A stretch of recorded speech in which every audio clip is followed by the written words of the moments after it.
মোসি ও লাল সাগরের রহস্য।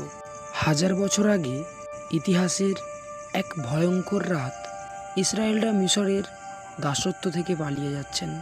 পেছনে ফৌরনের সৈন্যদল, সামনে বিশাল লাল সাগর। মৃত্যু যেন নিশ্চিত, কিন্তু ঠিক তখনই ঘটল এক অবিশ্বাস্য অলৌকিক ঘটনা, যা আজও সারা পৃথিবীর জন্য রহস্য হয়ে গেছে।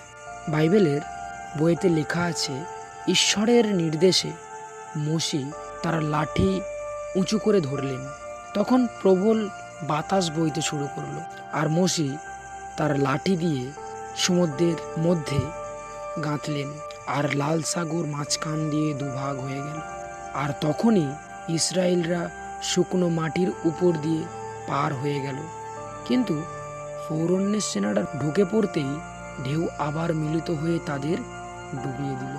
কিন্তু প্রশ্ন হলো, সত্যিই কি সমুদ্র দুভাগ হয়েছিল, নাকি এটা ছিল কোনো প্রাকৃতিক ঘটনা?